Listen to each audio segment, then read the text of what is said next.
Well, what happens next? So Jacob takes off from Bethel, and now he's going to go out the door back there, and he's going to go up to Haran in Mesopotamia. And when he's in Haran, he's going to meet...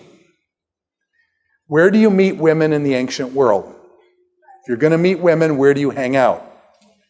At the well, okay? You meet the woman at the well, okay? Now, by the way, does this happen with Isaac and Rebekah? Rebekah's out there at the well, and the servant pulls up and says, what? If she waters my camels, she's the one, okay? What that means? She's a good worker and things. So you always meet women at the well. Moses, where did Moses meet Zipporah, his wife?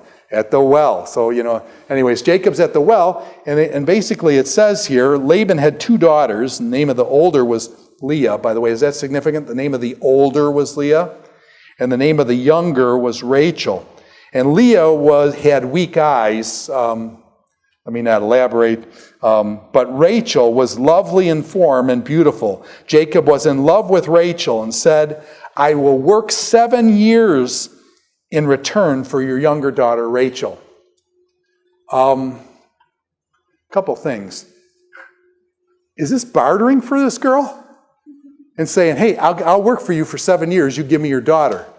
Is this girl like chopped liver or something, Now, does she have to agree to it? Did they usually have the right of refusal? She agrees to it. And by the way, Jacob labors for her for 7 years. One question I had when I was a younger man is what separates between love and lust? When I grew up in the church, they taught us that you basically had agape love. Agape love is what?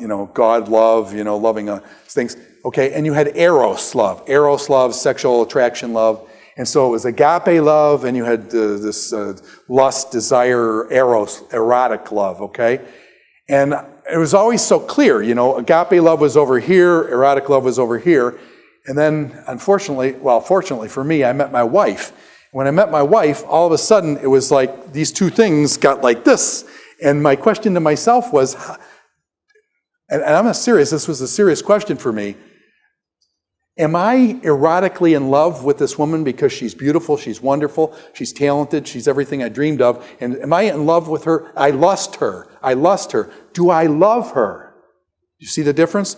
Do I love her, or am I just attracted to her? Okay? And so I struggle with that. Is this really love, or is this lust, or am I, and I had to sort that stuff out. You say, okay, today I realize nobody probably struggles with this stuff anymore. This is old stuff, okay? But what I'm saying, I really struggle with that. I wanted to love her. Now, question, Jacob looks at Rachel. He works for her for 7 years. At the end of 7 years, Rachel looks at this man. Question, does he love her or not? How many of you guys will work 7 years for a girl? Okay, 7 years. Is that a long time? Okay. Does time separate between love and lust? Is lust a consumptive now kind of thing? Is lust a consumptive now kind of thing? And let me be really corny. Can love wait? Can love take time? Can love take time? And so I'm saying after 7 years, is Rachel pretty sure this guy loves her? I mean, these guys worked for her for 7 years. Now, and I just think it's beautiful. And by the way, the text here is beautiful too. It's kind of corny and stuff, but let me just read it because it's so beautiful. Okay, but we don't do beauty. We do better with sarcasm than beauty in our culture now. But Leah was okay. Jacob was in love with Rachel. And he said, I'll work 7 years in return for the younger daughter and stuff. So Jacob served 7 years to get Rachel, but they seemed only like a few days to him because of his love for her. That's beautiful. Okay, that's beautiful. In other words, he's saying, hey, 7 years just went by like fast and things. Now, is this the end of the story? This is just the beginning of the story, because Laban, the father-in-law, has got a deal here. So what happens next, okay? Why is it ironic on Jacob's wedding night, okay? So Jacob's out there, and they go to a big party. First of all, in that culture, how much of the woman do you actually get to see? Does anybody remember those pictures in Sinai where my wife was doing this ball game back and forth with the woman in Sinai? And didn't you see that she had a veil on her like this that was all gold pieces? I mean, we're talking real gold. That thing is, how much would it be worth today with price of gold? But anyways, she was covered with gold like that. It was kind of absolutely incredible. In those cultures, what do you see of the woman? Is it mostly just her eyes? Is all the rest of her covered? Okay? So now they're in this wedding scene, and you say, well, he would still know her eyes, that it's different because he says she had beautiful eyes and stuff. Rachel or Leah had weak eyes and things like that. What's the other problem? Is it possible that the women got switched in the tent situation? Now, what's the problem? You guys are at Gordon College. Question, is this place lit 24 hours a day? Are there lights around here? But when you get out to some places where you don't flip the switch and the lights come on, does it get really, really dark at night? And when you're in a Bedouin tent that's made out of a black goat's hair and things, when you're inside those, it gets so dark. Have you ever been in the context where you can hold your hand up in front of your face and you can't see it? It gets pitch dark in these places, okay? So what happens? There's a big switcheroo, okay? And what's going to happen there, okay? So let me just read the text. And Laban gave his servant and when the morning came, and Jacob comes out of the tent, when morning came, he turns around, and there is Leah. And who was he expecting? Rachel, okay? Had he been deceived? Okay? Now question, is it easy to get deceived in that culture, but by the way, women cover themselves? Yes?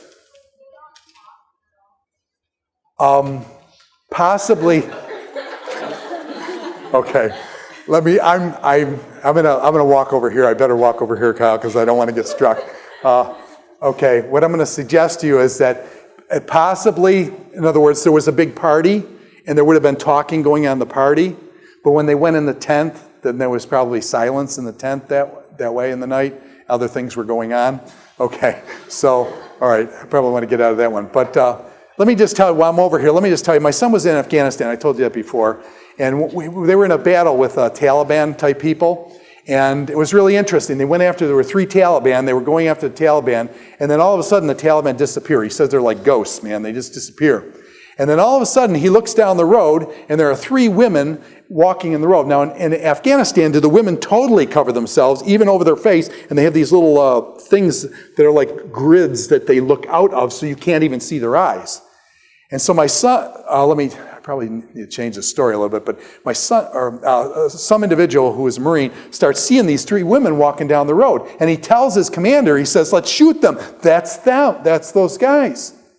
And the commander says, well, yeah, right, we're going to shoot women and stuff like that. Marines don't do this kind of stuff. And my son says, no, those are the guys and stuff. Now, question, could they go up and accost these women? You're in Afghanistan. Can Marine soldiers go up and accost a woman? No, it violates the culture. And the Marine that I know swears till this day that was how those 3 Taliban got away. They dressed up like women and got away. He could also tell by the way they were walking. And basically that's how they got away. And they weren't able to accost them because they have to have a female interpreter to come up, to accost them. And the female interpreter would talk to them and stuff, and they couldn't do that. So those guys got away. Was that a pretty slick move, I thought? They dress like women and get away. Anyways, that actually happened. Now, okay, so all I'm saying is he wakes up. When I was a younger person, I always thought, how would you feel? You get married, your wedding night, it's like the best night of your life. You get up and you turn around and you see Leah. How would you feel as a man? About a number of years ago, I changed my perspective. How would you feel if you were Leah? And you just spent the night with him, and he turns around and he looks at you and you can see his face. Question, is that terrible? You know what I'm saying? Do you know what it would feel like to feel rejected and like this? Now, by the way, Leah's the older sister. Is there something between older and younger sisters? No, I'm serious. I've had to face that in my own family. My younger daughter got married first. Question, it's unspoken. I mean, our family, I don't think we ever talked about it in those terms. But did the older sister, is there stuff going on when the younger sister gets married first? There's stuff going on there, okay? And so, anyways, Leah, and now what's Laban do? The father says, well, okay, there's a little switch now. By the way, do you see the what's going on here? Why is this ironic? Before we get there, let me just do one thing. Why is this ironic? Does the deceiver get deceived? Does the deceiver get deceived? And so all this Jacob trickery and lying and deceiving, all of a sudden on his wedding night, the deceiver gets deceived. And it kind of like it suits him, you know what I'm saying? He finally gets what's coming to him. And, and I don't want to make any ethical statement. It was just kind of ironic.